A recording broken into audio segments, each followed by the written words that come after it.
We think it's best if you skip the party this year, Emma. We just want peace and quiet for once.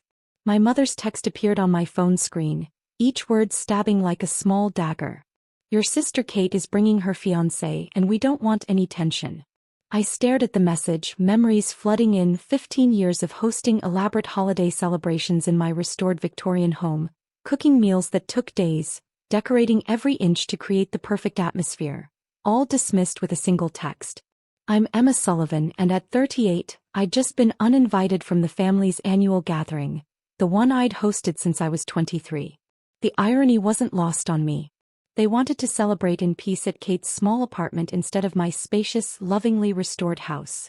The home once called too extravagant, too ambitious for a single woman. Surprisingly, I typed back, perfect. Enjoy your holidays. My fingers felt steady. My mother's reply was immediate. Don't be difficult, Emma. You know how you can get intense about everything. Kate wants a simple celebration this year. Intense, they called my attention to detail. My desire to make everything special. When I restored this old Victorian house alone, when I turned my baking hobby into a successful online channel, when I created magical parties that neighbors remembered all year, each time I was labeled intense. I set my phone down and looked around my living room. The party tree wasn't up yet, it was only November 30th. But I could already picture the ornaments, handmade over the years, vintage decorations I'd restored, the angel topping the tree. My phone buzzed again. Emma, you're not upset, are you? We just think it's Kate's turn to host. She's engaged now and Mark's family prefers simple celebrations. I picked up my phone, opened my banking app and smiled. No worries at all, I replied. I have other plans anyway, plans I'd been working on for months, plans that would make this holiday unforgettable, just not as my family expected. The next morning I made 2 calls. The first was to Olivia, who ran the local children's home. Everything's set, she said excitedly. The kids can't wait. Are you sure about this? I asked. More sure than I'd ever been, I answered, feeling warmth flood my chest. The second call was to my agent, another thing my family dismissed as intense. Contract signed, she confirmed. The Food Network loved your party concept. It's a special pitch. They'll start filming next week. I looked at my phone again. 3 more texts from my mother, each more probing than the last. What other plans? You always host Christmas. Are you going somewhere? I silenced the notifications and pulled out my planning notebook, the one my sister had mocked as obsessive last year. This time it held different, meaningful plans. The doorbell rang, breaking my thoughts. It was Mrs. Anderson from next door, holding a tin of cookies. Emma, dear, I just heard from your mother at the market. Is it true you're not hosting this year? The neighborhood loves your celebrations. I took the tin, smiling. Don't worry, Mrs. Anderson. The party isn't cancelled. It's just going to be very different this year. Extraordinary, even. As I closed the door, my phone lit up again. Another message, this time from Kate. Mom's worried you're mad. Don't be dramatic, sis. You know how overwhelming Christmas can be. Mark's family prefers simple. Just come to Kate's apartment for a quiet dinner. I returned to my notebook, running my finger over the carefully organized list. Simple had never been in my vocabulary, and this year's celebration would prove why. My family wanted peace and they'd soon realize what they'd given up. Over the next 2 weeks, I was a whirlwind of activity, transforming my Victorian house into a magical space. The Food Network crew arrived, filming as I decorated each room with a different theme. I explained to the camera, gesturing to the massive wish tree in my living room, every ornament represents a child's dream for this celebration. The producer wiped away tears as I showed her handwritten wishes from the children's home, carefully turned into beautiful decorations. My phone buzzed constantly. Kate's messages grew more irritated. Mom says you're not answering about dinner. Are you trying to embarrass us? I smiled, remembering last year's complaints about my traditional holiday dinner. Now my absence was equally problematic. Then the local news caught wind of what I was doing. Local chef partners with children's home for holiday miracle, read the headline. My mother called immediately. Emma, what's this about? She asked, voice tense. Are you doing this to spite us? No, Mom, I replied calmly. I'm doing this because 30 children from the home have never experienced a real celebration. While you're seeking peace, they're waiting for a party of their own. The silence on the other end was deafening. Finally, my father left a gruff voicemail. "Princess, your sister's upset. She thinks you're trying to steal her thunder. Just come to her place for a quiet dinner instead of this." I was reviewing the final plans with Olivia when Kate arrived unannounced. Her eyes widened as she took in the transformed house. "What is all this?" she asked, awe in her voice. The house looked stunning, each room telling a story. The dining room set for 35 children and staff, the living room with its enormous wish tree, the kitchen ready for baking lessons with the kids. "This," I said softly, "is what Christmas should be about. Not peace and quiet but joy and giving." Kate looked around, her expression softening as she watched a crew member adjusting lights for the upcoming TV special. "Is that a Food Network van outside?" she asked. "Yes," I said smiling. Turns out my intense approach is exactly what they were looking for. Her face flushed. "So, this is about showing us up, making us look bad for wanting a simple family Christmas?" I handed her a folder filled with photos and stories of the children, their wishes and how their celebration would look. "No, Kate," I said gently. "It's about giving these children the party they deserve, the kind I used to create for us before it all got too overwhelming." She flipped through the pages, her expression softening further. "Emma, you should go," I said softly. "You have your simple party to plan, remember? Mark's family is waiting." After she left, Olivia squeezed my arm. "Your sister looks shocked." "I think they'll all be surprised," I replied, checking my notebook one last time. Everything was falling into place perfectly. That evening my phone rang again.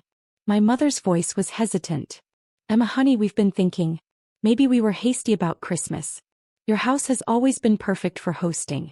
"Sorry, Mom."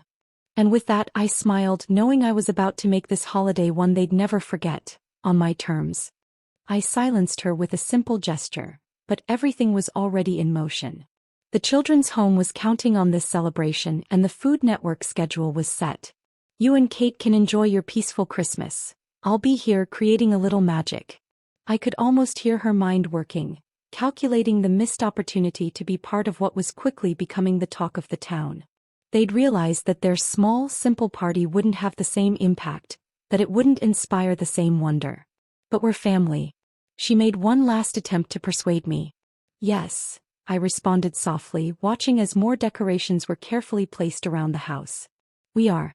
And sometimes family needs to learn that peace isn't about exclusion. It's about embracing what makes each of us unique." When I hung up, another message from Kate popped up on my screen. I smiled and added his name to my volunteer list. Someone from the community who wanted to help with the children's celebration. Perhaps some traditions were worth holding on to, just not in the way my family had expected. Party Eve arrived with a blanket of fresh snow, transforming my Victorian home into something out of a fairy tale. The crew from the Food Network was capturing every moment as excited children from the home arrived in small groups, their eyes wide with wonder. "Welcome to Party Magic," I greeted each child, my heart swelling at their amazement. The house had been decorated beyond my wildest dreams, lights sparkling in every room, each space designed to create lasting memories. My phone had been surprisingly quiet these past few days. After Kate's fiancé and Mark volunteered, something shifted. He'd spent several evenings helping with the setup, clearly impressed by what we were creating. "Your sister talks about simple celebrations," he said one night. "But this is what a party should be." The special aired at 7 p.m. I was too busy with the children to watch, but Olivia kept me updated through social media. Across the country, viewers responded emotionally, sharing how seeing the children's wishes come true was inspiring. At 8 p.m. there was a sudden ring at my door. I opened it to find Kate standing there, tears glistening in her eyes. "I just watched the special," she whispered. "Emma, I'm so sorry. We were wrong. All these years we called you intense, but you're just magical." Behind her, my parents looked both ashamed and moved. My mother clutched her handkerchief, while my father's gaze lingered on the joyful scene outside. "The way those children look at you," my mother said softly, "it's the same way you used to look when planning our parties before we started complaining it was too much." I stood in the doorway, watching the happiness filling every corner of my home. The children decorating cookies, singing in the living room, feeling love and joy in every moment. "Peace," I finally said, comes in many forms. Sometimes it's quiet. Sometimes it's chaos, chaos filled with joy. My father stepped forward and pulled me into a tight hug. Princess, we forgot what a party really means. Can you forgive us? Before I could respond, a young girl from the home ran up, clutching her ornament. Miss Emma, come quick. Tommy just found his wish ornament on the tree. I smiled at my family. Would you like to see what real party magic looks like? I led them inside where Tommy, a shy 8-year-old, was trembling as he held his ornament. Inside was a note confirming his greatest wish. He'd been approved for adoption and his new family was ready to surprise him tonight. As Tommy was embraced by his new parents, not a dry eye remained. The crew from the Food Network captured it all while my mother gripped my hand tightly. This, she whispered, is what you do, make dreams come true. Kate moved through the room helping children decorate cookies, while Mark led a group in carols. My father, usually reserved, was surrounded by eager children, telling stories that made everyone laugh. Later, as the celebration wound down, my mother found me in a quiet corner. When we said we wanted peace, she said softly, we thought that meant something simple and quiet. But this, she gestured to the joyful chaos around us. This is true peace. Watching dreams come true, seeing love in action, that's all I ever wanted to create. That night, with hot chocolate and singing, the children, except for Tommy who left with his new family, were safely back at the home. The crew packed up, promising this would be the start of a new holiday tradition.